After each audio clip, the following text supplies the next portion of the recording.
Hey everyone, Presito here, your second favorite uni as well, babe. So in today's video, I'm going to be covering a project that I think is really pro. Like I said in my previous videos, and I always said recently during this crypto bear market, is that I won't be uploading a lot, sadly, because I really like to upload videos, of course.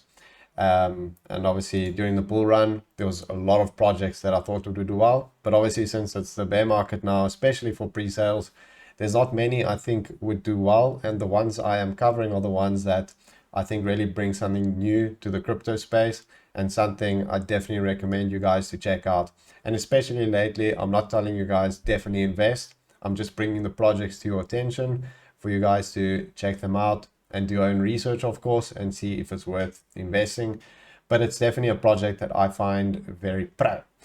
And the project is Age of Zalmoxis. This is a play-to-earn game that's going to be built on Unreal Engine 5. Let's have a look at the description of the project. So it's going to be the first project from When Moon Studios, and it's going to consist of an MMORPG that integrates the Elrond blockchain. So it's going to be the first game on the Elrond blockchain that uses Unreal Engine 5. And if you don't know Unreal Engine 5, it's really amazing graphics. I mean, we're going to look at some of the gameplay just now, and you'll see for yourself how good it actually looks. And it actually really puts other gaming projects on crypto to shame. So it's going to be based on European folklore in an ancient fantasy world, and Zalmoxis is a divinity of the Getae and Dacians, people of the lower Danube. It aims to be a play to earn and not pay to win. Game asset ownership, limited token supply, and efficient burning mechanism, which is always good to have. And it's being developed in partnership with the Institute of Archaeology of the Romanian Academy, using Unreal Engine 5, as I said, and Elrond blockchain integration. It's going to make Age of Zalmoxis one of the most wanted real AAA experiences. So as I said, let's have a look at some of the gameplay now. And I must say, it is really impressive. I mean, look how good that looks, and that is actual gameplay footage, not just a trailer of the game. A lot of crypto projects just upload a trailer that's made really well, and gives you a false sense of how it's actually going to look, where this is actually the actual gameplay. You can see, I mean, it's really, really high quality, super impressive.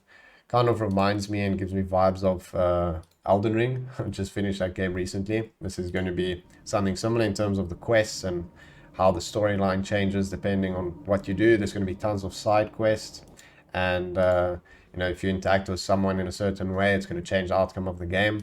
So that is all really awesome for this game to have.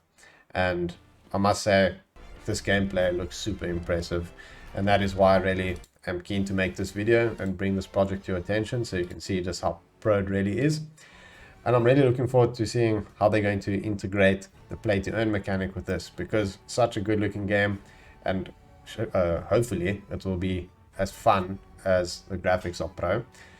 And if you can earn a lot playing a game that looks so good, obviously that's the dream. And we're going to be going through later what they plan to have in terms of play to earn functionality. So let's talk more about the gameplay, since that's obviously the most important. So there's going to be tons of adventures. There's going to be vignettes, which are small encounters or experiences that add depth to a character or the world. And these are meant to be completed in one sitting. Then there's going to be tales, which are longer branching storylines with consequences that may be referenced before the tale ends in the future tales. Then there's going to be sagas, which is either a collection of tales or quests lasting an entire game's season, which can be several months. And it's, as it says here, for example, if you interact a certain way, for example, there's a caravan of merchants killed by raiding monsters, and the merchants belong to a group attached to a specific city. And if a surviving merchant goes back to their own city, that city will learn that those specific monsters are a threat to them because they obviously killed the merchants. So it's really cool interactions that they're going to have like this, all really impressive. You're also going to have horses in the game, like you saw in the trailer. There was a horse at one point, which will help you speed up travel. Obviously, it's a bit boring when you can't move around really quickly, but in this case, you're going to have horses which can even fight and carry inventory. You get war horses, which are even stronger in the battlefield. And in order to get the horses, you're going to have to breed them. And this is where the land comes into play. As you can see here, owning a piece of land in the game will give you opportunity to become a horse breeder. And a horse stable building is required in order for you to start this profession. They're also going to have a marketplace, and what's really cool about this is you're going to interact with it through NPCs in the game. And there you'll be able to buy and sell different assets like heroes, equipment, resources, weapons, etc. Then there's going to be tons of different professions. I'm not going to go through all of them in detail, but you can just see here all the different types that they're going to have. So that all looks really good, adds a lot of variety to the game and makes it really interesting. And especially with the fact that every little thing you do in the game will affect the outcome. I mean, it's not a game that you play once and then it's done. It's something you can keep on playing, and everything's always changing. So that makes it really exciting, as well as the PvP tournaments. So you can actually play against other people. So it's not only NPCs, it's going to be actual people online you can play against. And by winning, you can earn their COSON token and EGLD tokens as a reward based on your rating.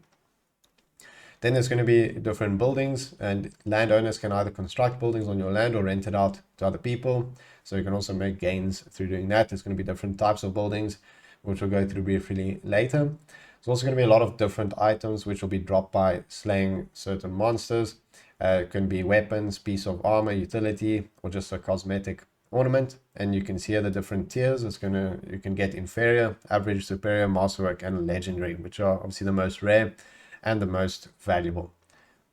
Then in terms of creating a character, currently there are 2 ways to access the game. There's going to be 3 in the future. For now, it's either to obtain original soul or summoned soul from the marketplace, or you can play for free by sharing profits realized in game with the owner of an NFT at the moment through a smart contract on the blockchain. And at a later stage, you're going to have the Dream Soul NFT collection once there's more demand. And then there's also going to be a demo version, which will give you limited access to the game. So we went through briefly land in the Age of Zalmoxis. So let's go through that a bit more in detail.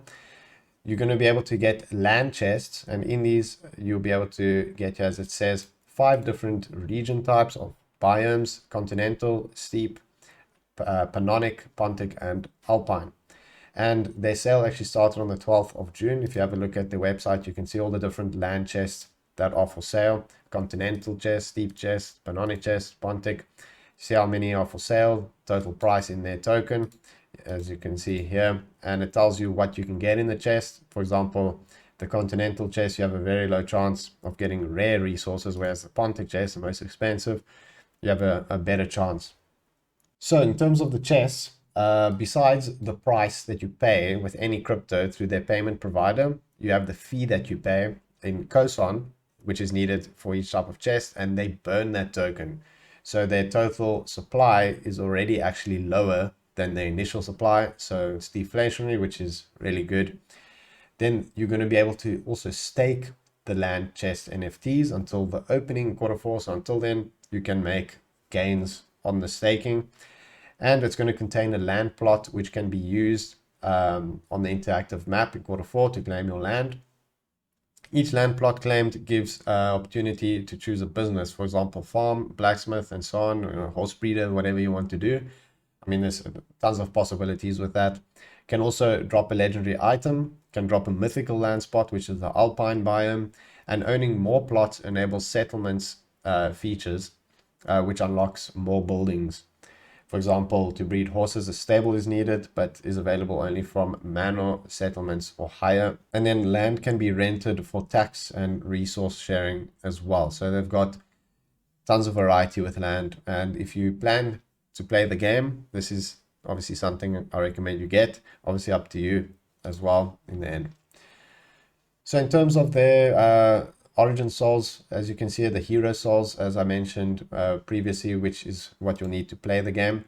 There will be in-game characters through character customization feature, and any of these, summoned souls, like I said, or the original ones, these you can stake them as well to make gains on those until you use them for the in-game characters, and it's what you're going to be able to use for the battle royale that's going to be for the early access for Origin holders. So next up, let's have a look at the burning mechanism. So there's going to be a summoning fee paid in their token, Kosan, and EGLD for summoning new heroes, a purchase fee paid in Kosan for buying land chests like we went through, and a breeding fee for breeding horses. And all of these are going to be burned, which will reduce the total supply of Kosan, which inevitably should raise the token price in theory. But obviously that depends on many other factors, but it does contribute to it, which is obviously bullish. Next up, let's have a look at the allocation and unlock schedule, which is obviously very important. You can see here they say the initial circulating supply set to 5.7 million and the starting price is $0.1, so that gives it a initial market cap of 572k, which is really low, also really bullish. You can see also how they allocate the tokens to everything else, like staking rewards, play to earn, meta bonding ecosystem, and so on. So that's all really good to see how transparent they are with all of that. Then next up, we can have a look at their play to earn mechanism. So as they say, they envision using the play to earn portion of the issuance to reward key behaviors within their ecosystems. For example, completing game content like quests, like the ones we discussed earlier, defeating dungeon bosses, competing in the arena and winning matches, winning tournaments, interacting with and tending to your land plots, and testing future game updates that haven't been announced yet. So they really want to engage the community as well, which is really good. But as you can see, there's many ways to earn while playing the game and swap it for real life fiat, which is obviously really pro. Then next up, some bullish points for Age of Zalmoxis is that they've partnered with EGLD.gg, which is the first gaming guild on the Elrond blockchain. And their lead investor is Morningstar Ventures, which I always speak really highly of in all my videos. If you see them invested in a project, you know the project is really solid. And despite the bear market, they've really been bringing solid projects like this to the forefront. So that's really impressive. So that makes me super bullish. Next up, let's have a look at how you can obtain the Kosan token to get involved with the project. They're going to have Launchpad IO on Bitmart Exchange and MEXC Global, which are two really solid exchanges. And here you can see all the details. I'll put the links to these in the description. You can see here how many tokens they're going to be selling. This is on Bitmart, and you can see the date. It's 27th of September, 12 p.m. UTC until the 28th. So you still have time to prepare for that. Here's all the Launchpad rules that you can go through. And then the same for MEXC, it gives all the information here. They have the snapshot period, which is still open for another day, and subscription period, distribution time, and so on. And the total amount of allocation per person, which is stated both on the Bitmart page and MEXC. So overall, I am actually really bullish on Age of Zalmoxis. Obviously, it's sadly still a bear market. I mean, pre-sale market conditions aren't that pro, but it is really solid and something I would consider looking into. If I were you, I'll definitely give this a CAC Pro rating. So yeah, check it out. Join the socials. I'm going to put the link to them in my description. So join them if you want to check them out. And I'll see you guys next time. Thanks for watching.